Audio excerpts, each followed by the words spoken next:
Welcome every single one of you. সবাইকে স্বাগতম জানাই আমার ক্লাসের মধ্যে।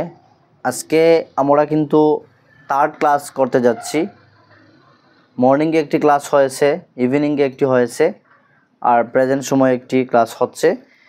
অনেকে আমাকে বলেছেন, স্যার এখন দেখা যাচ্ছে আপনি 3টি করে ক্লাস নিচ্ছেন। আলটিমেট কথা হচ্ছে একটি ক্লাসের মধ্যে যদি রিটেন আকারে আমরা 10টির মতো কোয়েশন নিয়ে আলোচনা করি, কিন্তু সাথে অনেকটা কোয়েশন সলভ করি ঠিকই, কিন্তু এই 10টি কোয়েশনস যদি সলভ করি 3টি ফেজে, অর্থাৎ 3টি ক্লাসে আমাদের 30টি কোয়েশনস হবে। অর্থাৎ CDP child development and pedagogy এর 1 ইয়ারের কোয়েশন সলভ করা হবে। অর্থাৎ ডেইলি যদি আমরা 3টি করে ক্লাস করি তাহলে ডেইলি একটি ইয়ারের প্রশ্ন সলভ করতে পারবো প্রিভিয়াস ইয়ারের। তখন এইভাবে যদি আমরা 12 থেকে 13টি ক্লাসেস করে নিই তাহলে 2011 থেকে নিয়ে 2024 অবধি পর্যন্ত আমরা previous year question paper solve করতে পারবো। এই জন্য ডেইলি 3টি করে ক্লাস নিতেই হবে, কেননা আমাদের হাতে সময় রয়েছে 2 মান্থ অ্যান্ড 20 ডেজের মতো। এই 2 মান্থ 20 ডেজকে যদি ডিভাইড করি 5টি সাবজেক্ট দিয়ে, তাহলে দেখবেন যে কদিন করে সময় আসে। আর পরবর্তী শেষের দিকে আপনাদের হাতে সময় থাকতে হবে রিভিশনের জন্য। তো যেভাবে আপনাদেরকে আমি একটি সঠিক ক্রনোলজি অর্ডার মেনটেন করছি, আপনারা সেম তেমনিভাবে মেনটেন করে চলবেন। দেখবেন কোর্স বুঝে শুনে কনসেপচুয়াল আন্ডারস্ট্যান্ডিংয়ের সাথে সাথে কমপ্লিট হবে, আর এক্সামে গিয়ে তা বাস্তবায়িত করবেন, ইমপ্লিমেন্ট করবেন এবং ভালো রেজাল্ট নিয়ে 100+ মার্কস নিয়ে এক্সাম ক্র্যাক করবেন। এই জন্য আমাদের বারবার ক্লাসগুলো নিতে হচ্ছে। তো আশা করি আপনারা সবাই ভালো আছেন। প্রিভিয়াস ক্লাস যা হয়েছে কোয়েশন নিয়ে আলোচনা করেছি, আপনাদের ভালো লেগেছে। অনেকে ফোন করেছেন, স্যার আমাদের কনসেপ্টের সাথে সাথে প্রিভিয়াসের কোয়েশন পেপার সলভ করছেন, অনেক ভালো ক্লাসেস হচ্ছে। সবাইকে অসংখ্য ধন্যবাদ জ্ঞাপন করি। আর যে বা যারা আপনারা ফিডব্যাক দেন, ফোন করেন, অনেক সময় আমার অনেক ব্যস্ততা থাকে, যার ফলস্বরূপ অনেকের ফোনের রেসপন্স দিতে অসুবিধা হয়, তাই আপনারা অনেকে হয়তো ভাবতে পারেন। তো যাই হোক, আজকে ক্লাসটি আমরা আরম্ভ করি। আজকে দেখতে পাচ্ছেন এই ফেজের মধ্যে আমরা আলোচনা করব, অর্থাৎ CDP child development and pedagogy এর 10-11টি প্রশ্ন আলোচনা করব। আমরা লাস্ট 2টি ক্লাস অলরেডি হয়ে গিয়েছে, এই হচ্ছে আমাদের এক্সপার্ট সিরিজের 3য়তম ক্লাস। তো নাম্বার 1 আমাদের প্রশ্ন হচ্ছে, এ creative learners refers to one who is. Creative learners কারা রেফার্স করছে, অর্থাৎ কাকে ক্রিয়েটিভ লার্নার্স বলবেন। আমি পূর্বে বলেছিলাম যে ফ্লুয়েন্সি, তারপরে অরিজিনালিটি অ্যান্ড অলসো ফ্লেক্সিবিলিটি, এইগুলি যদি কোনো গুণ থাকে কোনো বাক্যের মধ্যে, তাহলে অরিজিনেট অর্থাৎ যদি কোনো শব্দ থাকে তখন আপনারা চলে যাবেন ক্রিয়েটিভিটির দিকে। অর্থাৎ ক্রিয়েটিভিটি, এই শব্দগুলো ক্রিয়েটিভিটির মধ্যে পাওয়া যায়।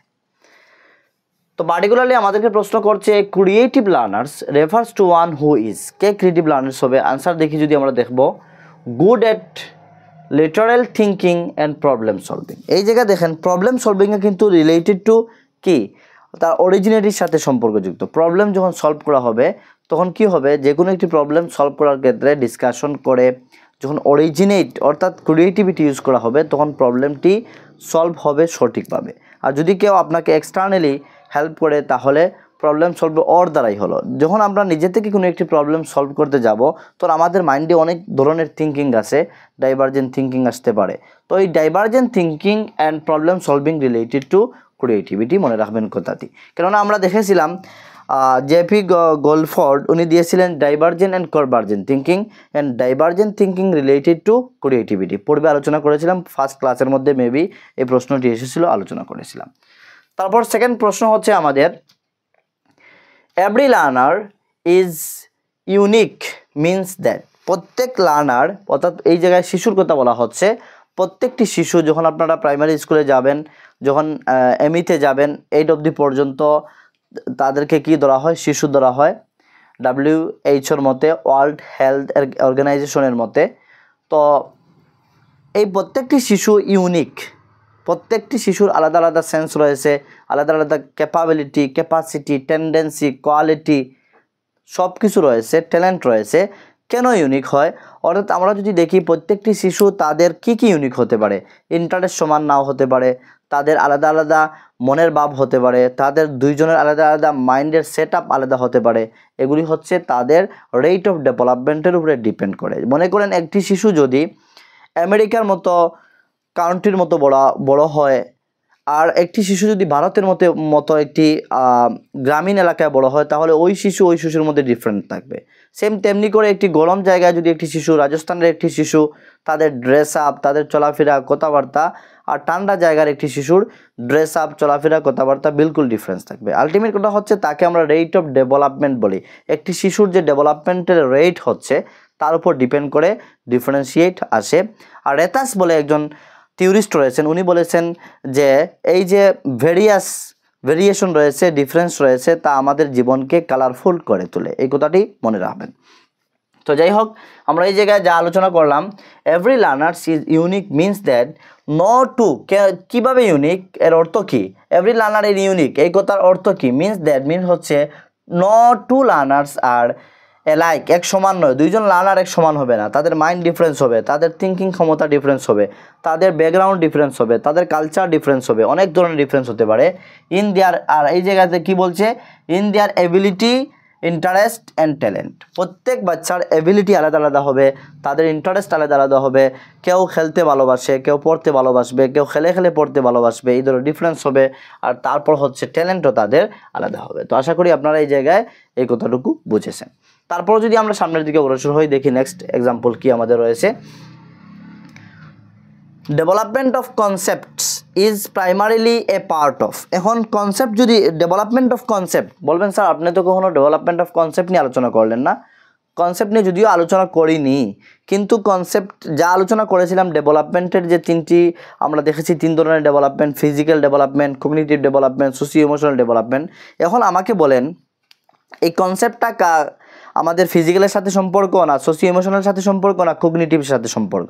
তো বলবেন ডেফিনেটলি স্যার কগনিটিভের সাথে সম্পর্ক, আমাদের বুদ্ধিমত্তার সাথে সম্পর্কযুক্ত, আমাদের মাইন্ডের সাথে রিলেটেড। কনসেপ্ট কোথায় হয়? আমাদের মাইন্ডের মধ্যে হয়। ধারণা কোন জায়গায় হয়? মাইন্ডের মধ্যে। থিঙ্কিং মাইন্ডের সাথে রিলেটেড। আমাদের প্রবলেম সলভিং ক্যাপাসিটি মাইন্ডের সাথে রিলেটেড। ক্রিয়েটিভিটি মাইন্ডের সাথে রিলেটেড। ইন্টেলিজেন্সি মাইন্ডের সাথে রিলেটেড। এগুলো সব আমাদের মাইন্ডের সাথে। আইকিউ যদি আমরা দেখি, তা সবগুলো মাইন্ডের সাথে রিলেটেড। তো এই জায়গায় বলছে কি, দেখতে পাচ্ছেন আপনারা কনসেপ্ট। তো কনসেপ্ট আমাদের কার সাথে রিলেটেড রয়েছে? মাইন্ডের সাথে রিলেটেড রয়েছে। তো কী হবে? Intellectual development. এই জায়গায় কগনিটিভ ডেভেলপমেন্টও রাইট হবে, and also cognitive development and intellectual development equal, আমি পড়বে বলেছিলাম আপনাদেরকে। তারপর দেখেন, the most intense and crucial socialization take place. এখন সবথেকে ক্রুশিয়াল সোশ্যালাইজেশন যদি আসে, তাহলে মনে রাখবেন অ্যাডোলেসেন্স। ডিউরিং অ্যাডোলেসেন্স হবে। এখন আমরা যে বলি সোশ্যালাইজেশন কি, সোশ্যালাইজেশন নিয়ে আমি একটি সিঙ্গেল ক্লাস তৈরি করেছি, আপনারা দেখতে পারেন। প্লেলিস্ট ক্লাসেস রয়েছে, ভিডিও ডেসক্রিপশনে প্লেলিস্ট রয়েছে, দেখতে পারেন। সোশ্যালাইজেশন কি? একজন মানুষ যখন বড় হয়, অর্থাৎ একটি শিশু যখন জন্মগ্রহণ করে, তখন তার ডেভেলপমেন্ট আরম্ভ হয়ে যায়। আর ডেভেলপমেন্ট আমরা দেখেছি জন্ম থেকে নিয়ে মৃত্যু অবধি পর্যন্ত কন্টিনিউয়াস একটি প্রসেস চলতে থাকে। আর এই ডেভেলপমেন্টের সাথে সাথে একটি শিশুর লার্নিংও স্টার্ট হয়ে যায়। আর তেমনি লার্নিংও কন্টিনিউয়াস একটি প্রসেস টু টম অবধি পর্যন্ত চলে। তো আমরা দেখেছি প্রথম একটি শিশুর শিক্ষক হচ্ছেন মা, শিক্ষিকা হচ্ছেন মা। আর একটি শিশু পরিবেশ থেকে, তার সারাউন্ডিং থেকে, তার নাইবারহুড থেকে, তার ফ্যামিলি থেকে শিখতে আরম্ভ করে।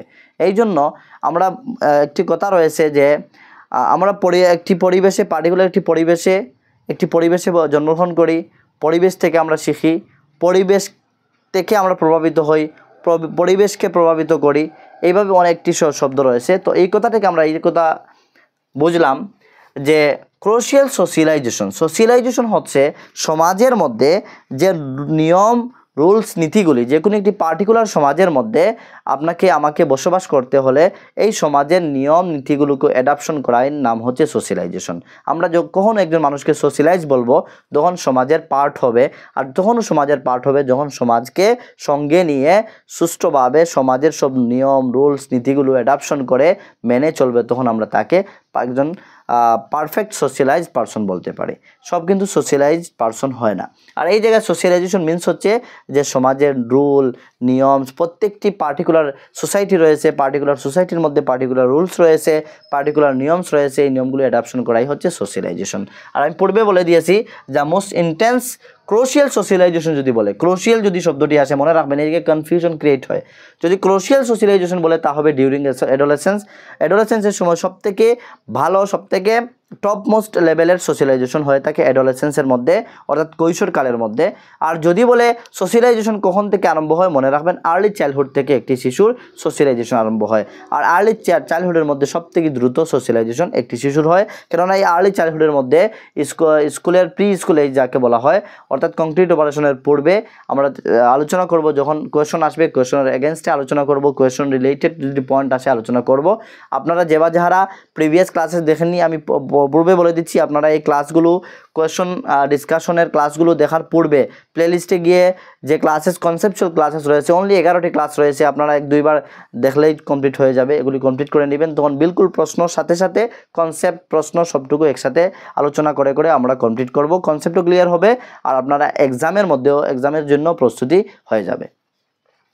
তারপর নেক্সট প্রশ্ন হচ্ছে আমাদের মাল্টিলিঙ্গুয়াল ক্যারেক্টার। মাল্টিলিঙ্গুয়াল মিন্স কি? মাল্টিলিঙ্গুয়াল মিন্স হচ্ছে বহুভাষিকতা, একটি ক্লাসের মধ্যে বহুভাষিকতা।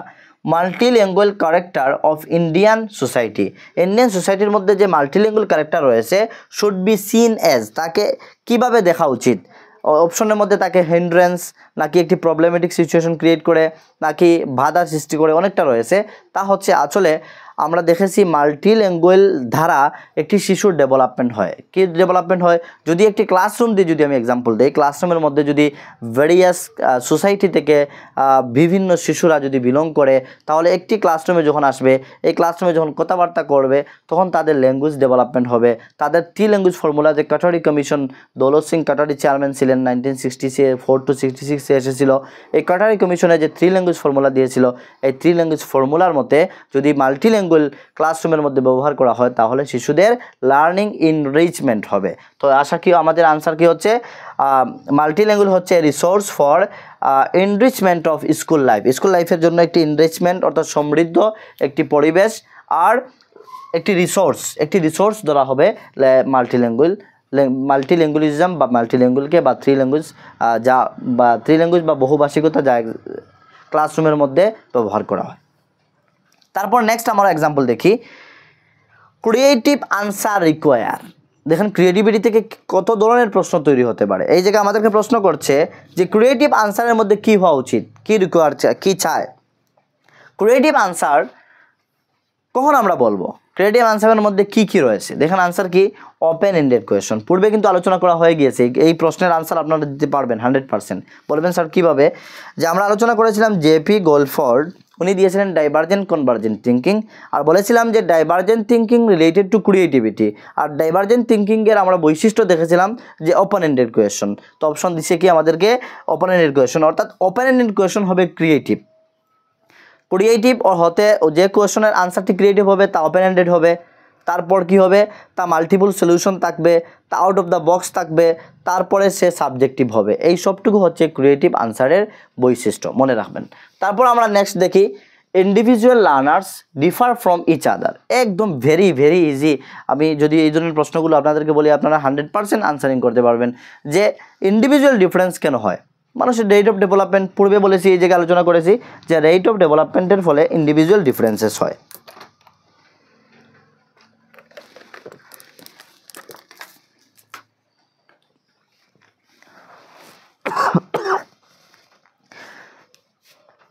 তো ইন্ডিভিজুয়াল ডিফারেন্সেস, লার্নার্সের মধ্যে individual learners differ from each other. প্রত্যেক একজন আরেকজন থেকে আলাদা হয়, ডিফার হয়। কারণ কি? রেট অফ ডেভেলপমেন্ট, অর্থাৎ দেখতে পাচ্ছেন রেট অফ ডেভেলপমেন্ট, পূর্বে অলরেডি আলোচনা হয়ে গিয়েছে এই প্রশ্নটি। অর্থাৎ একটি শিশু তার কিভাবে বড় হচ্ছে, এই রেট অফ ডেভেলপমেন্টের উপর ডিপেন্ড করে যে ইন্ডিভিজুয়াল ডিফারেন্স হয়। একটি শিশু যদি গরিব একটি ঘর থেকে বিলং করে, তাহলে তার যে ডেভেলপমেন্টের রেট হবে তা একটু স্লো হবে, কেননা সে পুষ্টিগত খাদ্য পাচ্ছে না, প্রোটিনগত খাচ্ছে না। একটি শিশু যদি রিচ ফ্যামিলি থেকে বিলং করে, তাহলে তার রেট ডেভেলপমেন্ট ডিফারেন্স হবে। একটি শিশু যদি ঠান্ডা জায়গা থেকে বিলং করে, তাহলে তার রেট অফ ডেভেলপমেন্ট স্লো হবে। একটি শিশু যদি গরম জায়গা থেকে বিলং করে, তাহলে তার রেট অফ ডেভেলপমেন্ট হাই হবে। তো আশা করি আপনারা এই জায়গার প্রশ্ন, এই ধরনের প্রশ্ন আর কোনো দিন ডাউট লাগবে না। তারপর নেক্সট দেখি আমরা কনস্ট্রাকটিভিজম এজ এ থিওরি। পূর্বের ক্লাসে আলোচনা করেছিলাম কনস্ট্রাকটিভিজম কি। কনস্ট্রাকটিভিজম ওই থিওরিস্টের থিওরিগুলোকে বলা হয় যে থিওরিগুলো ফলো করে বা এই কথা বলে যে শিশুরা অ্যাক্টিভ কনস্ট্রাক্টের দ্বারা তারা নলেজ বিল্ড আপ করে। তো আমি বলেছিলাম পিয়াজেট অ্যান্ড ভাইগোটস্কি রয়েছেন, লাস্ট ক্লাসে আলোচনা করেছিলাম। তো বিলকুল আনসার অলরেডি পেয়ে গিয়েছেন। অর্থাৎ এমফাসাইজ, জোর দেয় the rule of the learners in constructing his her own view of the world. সে নিজে থেকে এঙ্গেজ হয়ে নিজের ভিউ, নিজের নলেজ যাতে কনস্ট্রাক্ট করে, এই কথাটি বলেছে কনস্ট্রাকটিভিজম থিওরিস্ট বা কনস্ট্রাকটিভিজম এই কথাটি বলে। তারপর হচ্ছে heredity is a considered as a social structure. Heredity আমি পূর্বে আলোচনা করেছিলাম, হেরিডিটি অ্যান্ড এনভায়রনমেন্ট। হেরিডিটি হচ্ছে নেচার, অর্থাৎ প্রাকৃতিকগত যে গুণগুলো রয়েছে একটি শিশু জন্মগতভাবে যা তার মা বাবার কাছ থেকে পায় তাকে আমরা হেরিডিটি বলি। তো এই জায়গায় কী বলছে, heredity is considered as a social structure. কী ধরনের স্ট্রাকচার? ডায়নামিক না চেঞ্জেবল, মডিফাইয়েবল, স্ট্যাটিক? নিশ্চয় হেরিডিটি কখনো চেঞ্জ হয় না। পূর্বে আমি বলেছিলাম যে মা বাবার কাছ থেকে যে গুণগুলো পায় একটি শিশু, তা নেচার, প্রাকৃতিক নেচার কখনো চেঞ্জ হয় না। সূর্য চন্দ্র কেউ চেঞ্জ করতে পারবে না, পৃথিবী কেউ চেঞ্জ করতে পারবে না, কারো হাতে নয়, এই ক্ষমতা নেই, শুধু আল্লাহ তাআলার হাতে রয়েছে। তো এই জন্য এই প্রশ্নটির আনসার হচ্ছে স্ট্যাটিক, অর্থাৎ স্থায়ী। হেরিডিটি কখনো চেঞ্জেবল হয় না। যদি এই জায়গায় এনভায়রনমেন্ট আসতো, যে এনভায়রনমেন্ট, হেরিডিটির জায়গায় যদি এনভায়রনমেন্ট বলতো, মনে রাখবেন এনভায়রনমেন্ট হচ্ছে ডায়নামিক, চেঞ্জেবল। এনভায়রনমেন্ট মডিফাই করা যায়, এনভায়রনমেন্টকে চেঞ্জ করা যায়। এনভায়রনমেন্ট, আপনি মনে করেন বর্তমান সময়ে আপনি আসামে বসবাস করছেন, আপনি কালকে দিল্লিতে চলে গেলেন, আপনার এনভায়রনমেন্ট চেঞ্জ হয়ে যাবে। আপনি কিন্তু আপনার হেরিডিটি চেঞ্জ করতে পারবেন না। হেরিডিটি কি?